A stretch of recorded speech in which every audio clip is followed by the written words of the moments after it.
This podcast is not a replacement for therapy.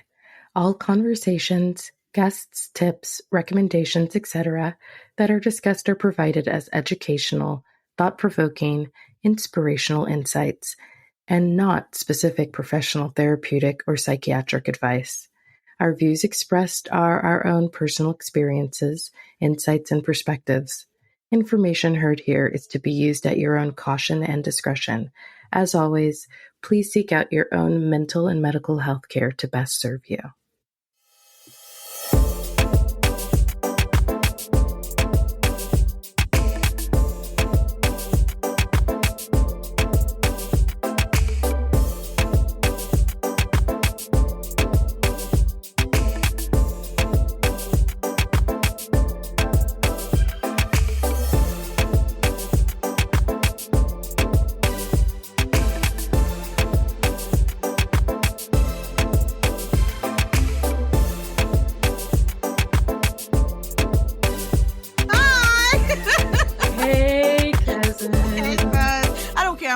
I love your hair. Your hair looks amazing. Oh, thanks. It's taking me a while to adjust. So really? Yeah.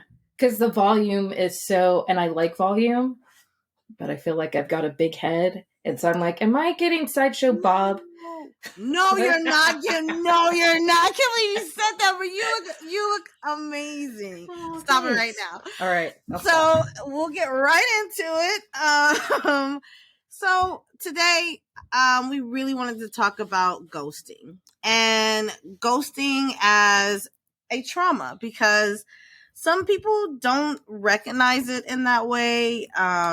They just look at it like, oh, I'm done with this person, I'm out, and it causes extreme, hurt and pain, confusion that a lot of people just aren't aware of the ghoster and the person getting ghosted. But I'm hearing it a lot in my sessions. My clients are struggling quite a bit with it. And I was just like, I want to do a podcast about this because this keeps coming up and up and up. So we were like, yeah, let's do it. Let's do a podcast. I will say this, like I, did a little bit of research too, because, we like to come prepared. And one thing I read in one of the articles was kind of like, I was like, wow, what, really? But it said ghosting has become an epidemic, is what it said. And it was referring to the fact that, with social media and apps and, smartphones now, it's so much easier for people to just say, well, I'm never going to see that person again in real life. I'm not going to run into them again. So I'm just going to ghost them. Yeah, I'm done. Deuces, How'd you know that's my favorite line? Deuces. Did I throw a peace sign? So we wanted to speak today to all the ghosters and ghosties out there and let you know that, like, there's another way. There's another way, and to also let you know that you're not, if you were ghosted, you're not alone, and the feelings that you're feeling are very real. They're very valid, and it's nothing to be ashamed of. I see so many people who are just hurt that, it triggers so much in them, but they're afraid to talk about it because they're like, I don't want to look like I care, and I don't, want to come across as a, like I'm weak or whatever have you. And it's like, no, you're human. You're absolutely human. Experiencing ghosting brings out a lot of different, emotions and pain, and it needs to be addressed. And so we're going to try to address it today. And hopefully that will also just open up the realm for people to want to talk about this a bit more. Did you have anything to add, Cuz? Yeah, I just would say that I got excited when you mentioned this as a topic. And my default was, oh, I'm totally a ghoster. And then I thought about it and was doing reading, and I had all of these feelings about, how do I feel about being a ghoster, and how often do I actually do it? And it's very rare. I think what's important, I think it's a coping tool. I think like a lot of other tools, it gets misused. And so hopefully people can be mindful with their relationships. And I know that that's hard to do when you're caught up in the heat of a moment, to kind of think and try to be honest with yourself. Am I ghosting to protect my own physical, mental health, safety, emotional safety, or is this to avoid discomfort? Absolutely. I don't want to have a comfortable conversation. And I also have questions. So questions came up as far as ghosting, because there was like a 2019 study that out of like 1,500 respondents, 30% admitted to ghosting at one point in time or another. So that's huge. Absolutely. That's why they're saying it's an epidemic. Because I will say this, cuz and I love that we're kind of on, you know, I won't say opposing, but opposite. We have different styles. We have different styles of engaging. Yes. We have very different styles. And we can totally we could totally. And also we were talking beforehand, you were talking about research about how sometimes ghosters, they have typically maybe a narcissistic traits or avoidant attachment styles. And so I think this is interesting coming up with maybe when you're connecting with people who have more anxious attachment styles, who verbalize and feel safety and connection from expressing, versus other people who are like, oh, in order to feel secure and safe, I need to not talk or remove myself. So, yeah.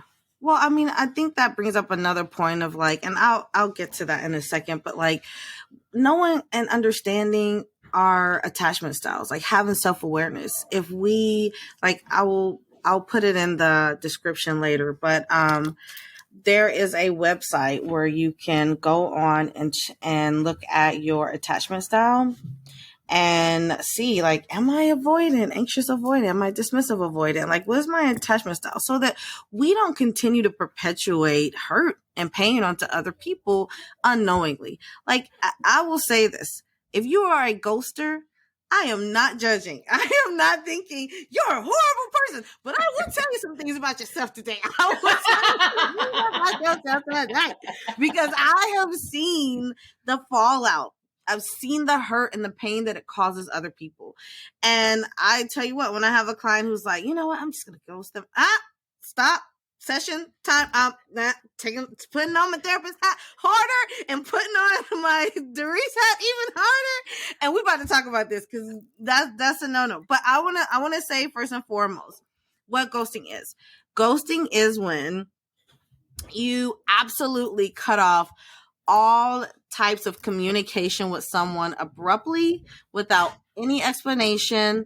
And I've had some people, you know, who talk about ghosting, and this, you may fall into this category, but like, you know, they think that they're ghosting someone or they define it as ghosting, but really in actuality, they're putting up boundaries. You know, they're trying to salvage their own mental health. And in those situations, basically is when you're dealing with someone who is toxic, someone who may be perpetuating narcissistic abuse, you know, someone who is just draining you and hurting your mental health. And they just don't understand the word no, or the words, I need time, I need space. And so you have to take it for yourself. That's not ghosting. You've already let them know, hey, you're hurting me in this way. You're hurting my mental health. You're draining me. That's not what I'm talking about today. I'm talking about things. This person has absolutely no knowledge that anything is wrong. They are chilling, living their life, and then one day they just no longer hear from that person. It is extremely hurtful and painful. And I will tell you that I'm going to give you some psychological impact that ghosting has on people. And then I'm going to talk a little bit about what you can do if you have been a person on the receiving end of being ghosted. But some of the psychological impact includes grief and loss, self-criticism, abandonment trauma, and then fear of future love. And I'll tell you, with grief and loss, like one thing that I've seen a lot of clients experience is they'll go through not every stage of grief, but they'll go through like shock, denial, anger, depressed mood, and they don't even understand in the moment that that's what they're experiencing. They're just like, you know, they can't verbalize it as grief. They just verbalize it as, I'm just angry. I'm confused. I don't understand this. Like this is painful, but I can't talk about it. Also, like it triggers their criticism, like their inner critic. Just like, one thing I hear the most is that voice inside saying, "See, I told you suck. See, this person acknowledged that, and they dropped you, they left you. Like, this is just more proof that you suck as a human being." So ghosting absolutely triggers that. And it also triggers like the abandonment trauma. I have a lot of clients who have been abandoned, as children, some as, adults from in other relationships. And it triggers and reactivates all those abandonment wounds, all that pain, all that hurt. It's almost like they're re-experiencing the trauma of abandonment again. And then lastly, like just having this fear that I'm never going to be able to trust anybody again. I'm never going to put myself out there like that again. I can't see myself letting my walls down, because this is what happens. Like, people, I think things are going well. I think things are great. And then this person just up and disappears. Like, again, I know that article said that ghosting is an epidemic. I feel like ghosting is a trauma. I truly feel like it can perpetuate the same, symptoms and feelings and fallout that trauma perpetuates. That's heavy, and I appreciate the definition. I have some questions. Absolutely. Number one. Fire away. And then I also have skepticism, but it's also based on my perspective. I love it. But first question is, with ghosting, how much time needs to pass before it's considered ghosting? Because some of the articles that I read in wellness, some people might call ghosting, like you said, setting boundaries, or sometimes it's seen in like online dating, where you talk to someone, you agree to make plans with someone, and then you don't show up and never contact them. And so I'm curious, are there some things that need to be in place where there's bonding for ghosting? Yeah. How much time, or what have you seen in your clients with this? Is this normally in a developing, like early stages of a relationship? So that's okay. So you said a mouthful, so I'm going to try to remember everything you asked.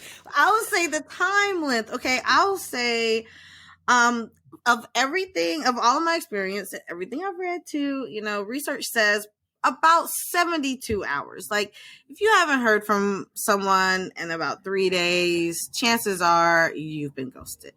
If it's been 24 hours, give it some time. They may be busy with work. They may, be in the hospital, because that has happened. That occurs. But if it's been 3 days, even 4 days, and you haven't heard from that person, and especially if you see, like, because a lot of these apps now will show you when someone's read your stuff, but then, disappear. And then also, like, a lot of people, when they ghost, they block.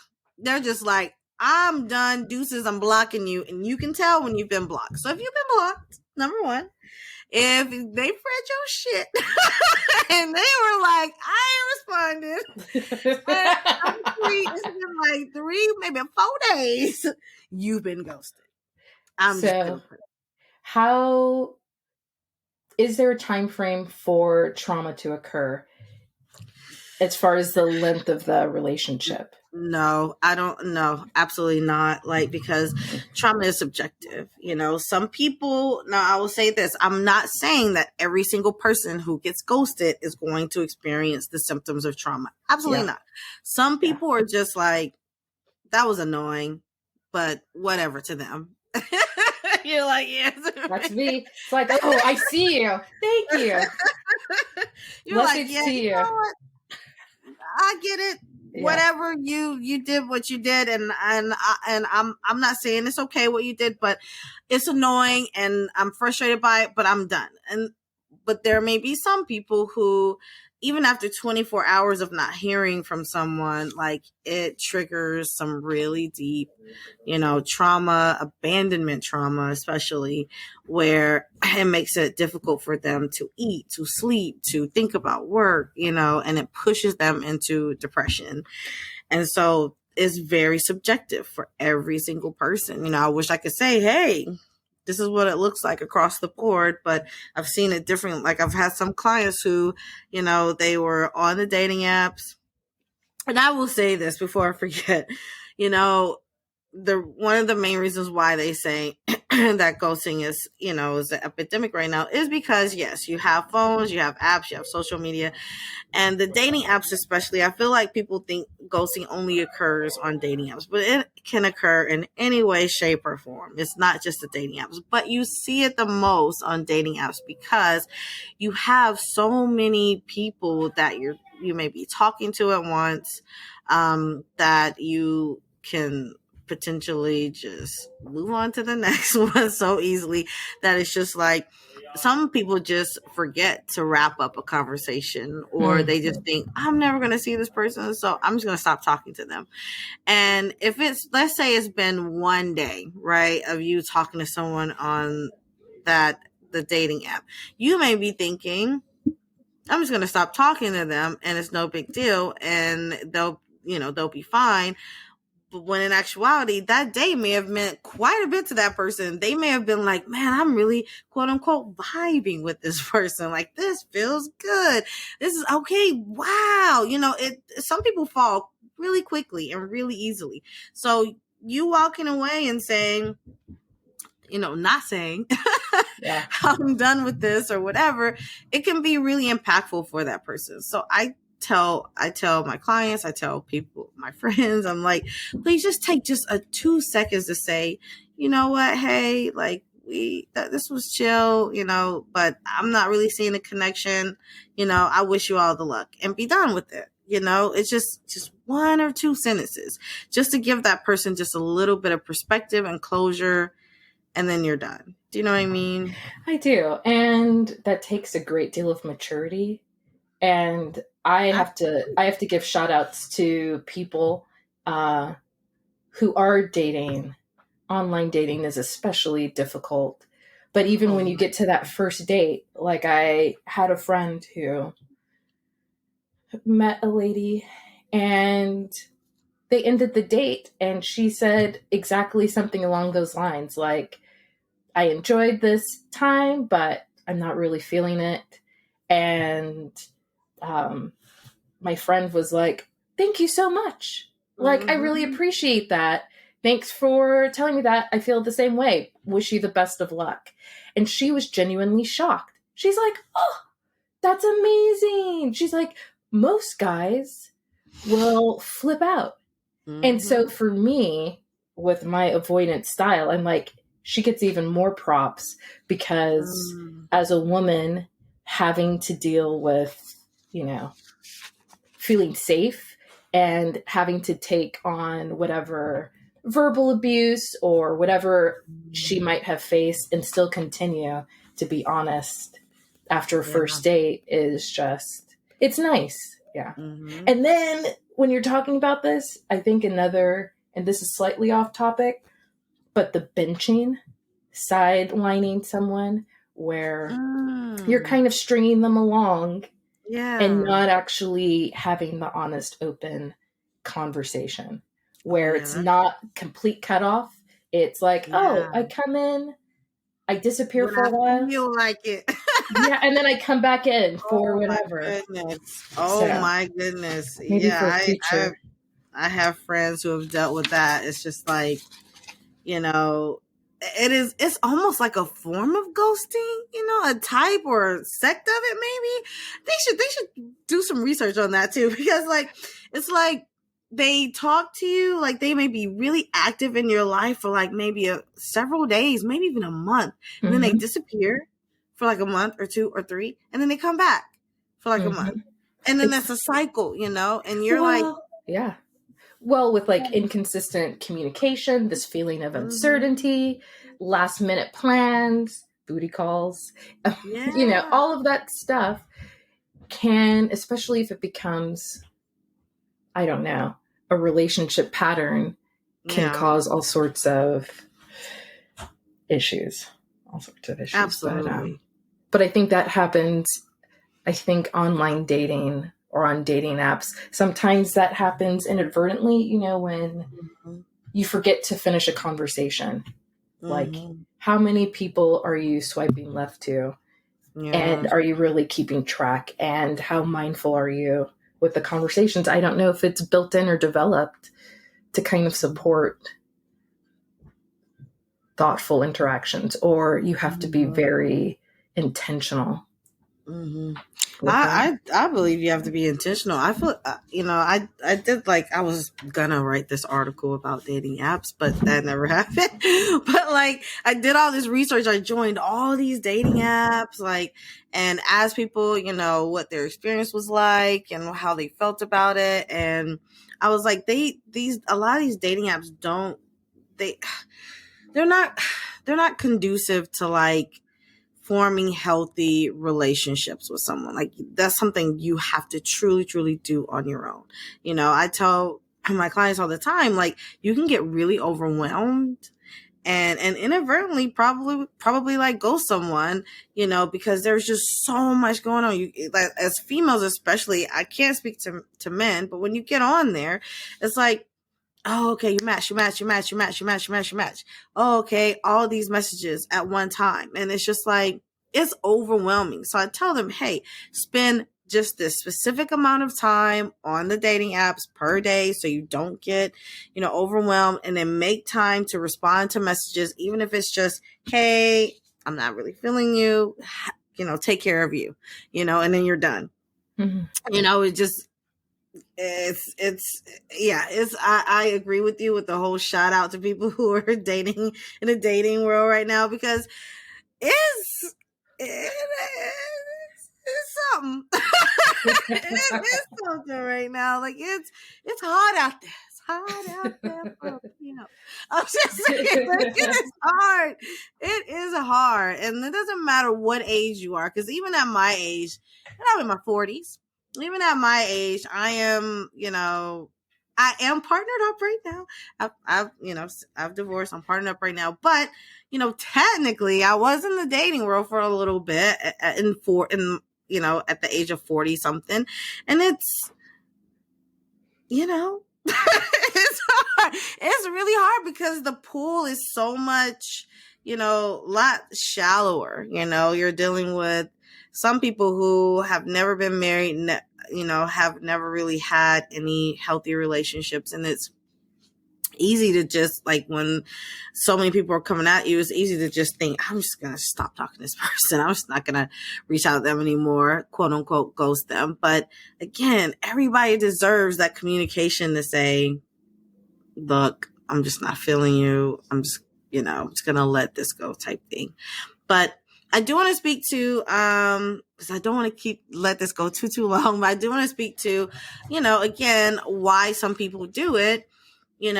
Why some people do ghost is, like you said, like we said, attachment style. Like when you have an anxious avoidant or avoidant attachment style, yeah, you're going to be more likely to ghost.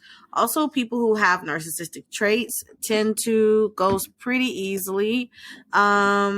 People who don't have a lot of like social awareness, or deal with quite a bit of social anxiety, can maybe inadvertently ghost people. And so I'm not saying everybody who ghosts is a horrible person. Absolutely not.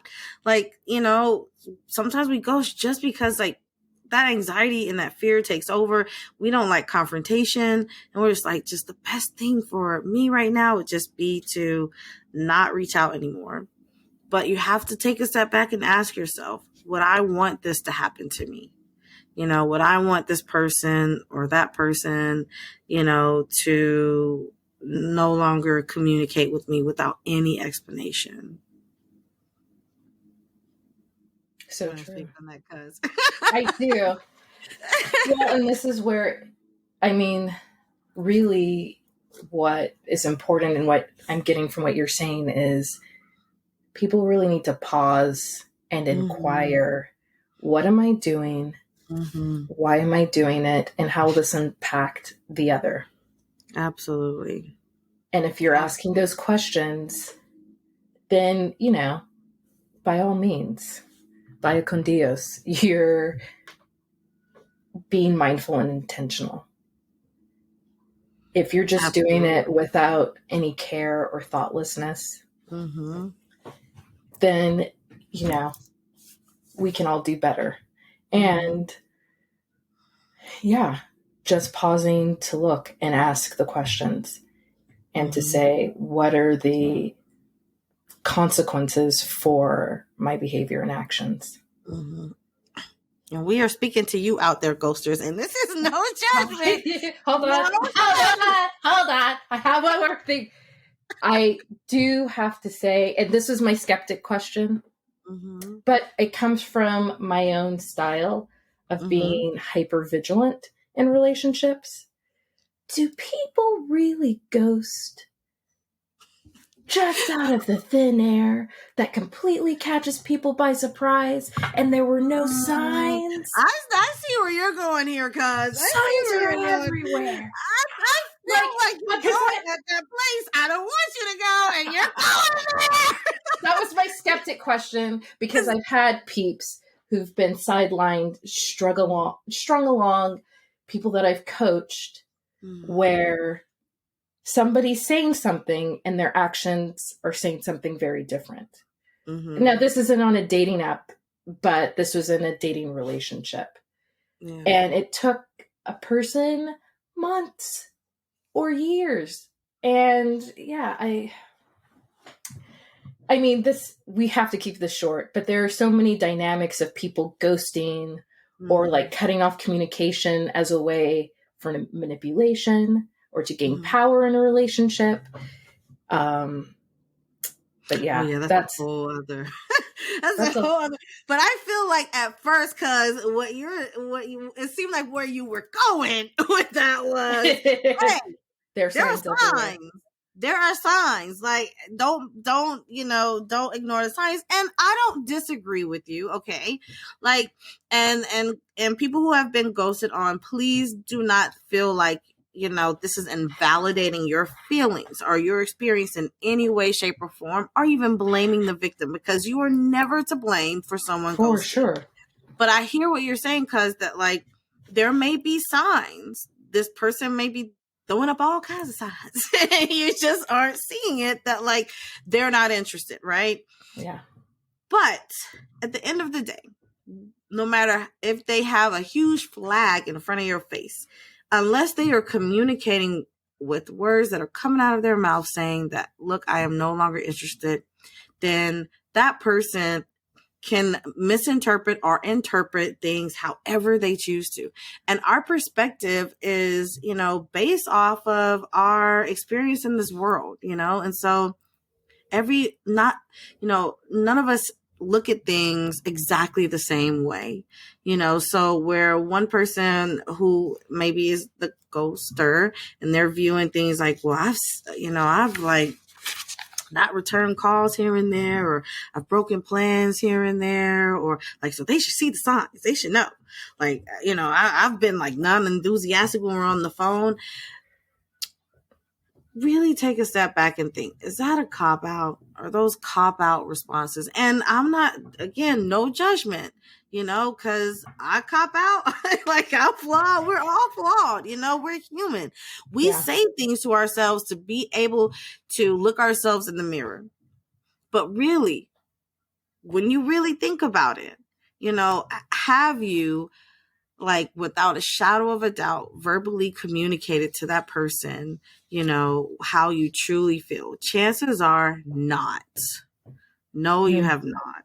And I get it. We all have that fear. When I hear my clients say, "Oh, I'm just gonna not talk to them anymore. I'm done." And I'm like, I know why you say that. You don't like confrontation. I know you. I see you, but regardless of that, we have to push ourselves past our comfort zone and give that person who is a human being, who is worthy of that communication, no matter what, we need to give that to them. Now, here's my next follow-up question. Yeah. Now, my next follow-up is, with that communication needing to be in place, people prefer person-to-person contact or like face-to-face. A lot of people tend to have a hard time about email or text or, digital or online communication. Would you say any honest and open communication is better than nothing? Or does it depend on the relationship? What's the ideal? Absolutely. If you're like, I can't, meet them in person. Like, I know a lot of people are like, "Oh, you can't break up on text. Like, what are you doing?" It's like, anything is better than nothing. I promise you. Even a pigeon with a note flying over to their apartment. Communicate. Pigeons don't make that sound. That's a crow. I know. Pigeons are this. I know.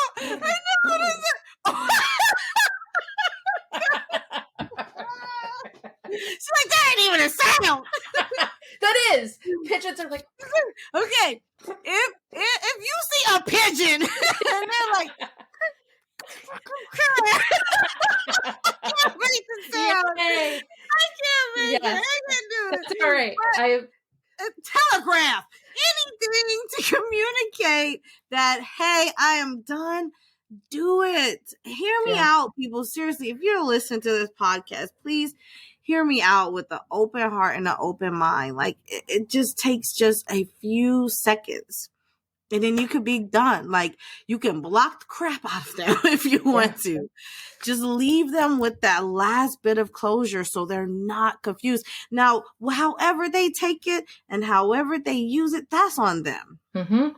But you've done your due diligence to say, look, this is how it is. I'm done. Like, good luck to you. And you've done, you can sleep at night. You've done the best you can in that scenario. I like it. Open heart, open mind, clear speech. Absolutely. And people are going to critique no matter what. Like, it's rare that you're going to get feedback that says, "Thank you for letting me know." Absolutely. They can have a host of reasons, but that's why in that moment, it's okay for you to block. It's okay for you to say what you need to say and then move on. But like I said, there are exceptions, like dealing with toxicity, dealing with an abusive person. Dealing with somebody who's catfishing you. Yeah, in those that type of thing. Who catfishing? Who catfished around here? Dude, I hear some stories. I just heard a story yesterday from a friend. But we have to cut this short. But yeah. And this person was an older lady dating, full of love and a lot of love to give. And she was a friend of a friend and fell in love with someone, and their hustle was strong, and she ended up losing tens of thousands, if not hundreds of thousands of dollars. Ooh. And losing her baking relationship. Oh my goodness. Yeah. So yes, but that's another topic for another time. Yeah, remember these other topics, man, because a lot of stuff be coming up sometimes, and I'm like, we definitely need to talk about this further.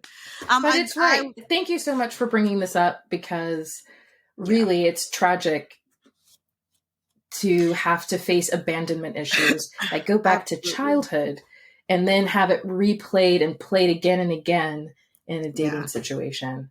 And you truly never know what somebody else is going through. And so. Absolutely. So I do want to leave people who have been ghosted again. Please acknowledge how you're feeling first and foremost. Okay. Please don't feel like you're alone in it. Please don't feel like you have to keep it to yourself, how you're feeling, because it just makes things worse. So acknowledge how you're feeling first and foremost. Okay. Don't try. I know it's easier said than done, but try not to blame yourself because, more times than not, when someone ghosts you, it's a reflection of what's going on with them, whether they're anxious, avoidant, or whatever have you. It has nothing to do with you and your self-worth. So please try not to personalize it. Try not to blame yourself and recognize that this is something maybe that person had going on. Allow yourself time to grieve. That is extremely important. Recognize that, grief is just, dealing with a loss, right? And that is a loss, no matter how long it's been, 24 hours, 24 days, 24, whatever, it's still a loss, right? Give up on the idea of getting closure from that ghoster. If it's been 3-4 days, if it's been 3 years, let it go. Let it go. Let go of that idea that you are going to have some type of closure, because chances are you will not, and it's just going to keep you stuck. Focus on your wellness, your self-care, focus on you. Focus on being kind to you. Don't feel the need to jump back out there immediately. Take some time for you. Love on yourself. Maybe take some time to go to therapy. Figure out what are some ways that I can make sure something like this doesn't happen to me again without putting up walls, but maybe exploring who I am. Why do I maybe allow people into my life that could potentially hurt me? Because chances are there might be a pattern there. So take some time, focus on yourself, focus on self-care, go to therapy, focus on self-awareness, self-growth. Maybe find some things that you're passionate about. Make some goals. I have so many clients who love to do vision boards. Take some time for you. Make sure you stay open to healthy communication and connections with other people. Try not to put that wall up, because at the end of the day, that's only going to hurt you, right? It's going to keep you stuck, stagnant. So, and, I'll say this one more time. Go see a therapist. Can I say a few more things to summarize? But I feel like I'm repeating what you've said. Ghosting is not about you, even if it does make you question yourself. Mm-hmm. Even still, this is a time to deal with taking an honest inventory about how you can show up to others. Absolutely. By taking, not isolating yourself, still seeking out interactions, talking about it. When you meet the next person, try to take good care of yourself in that relationship, asking thoughtful questions, being upfront about your expectations, letting them know, this is what I need, learning about your attachment type, learning your love language, decluttering your online queue if that's an issue. Yes. But allow your feelings, whatever it is, a spew letter, journaling, screaming if that helps, crying it out, the self-care, go to the spa, go hunting if you need to. Go golfing. What makes you happy? Yes. Please reach out to other people. Absolutely.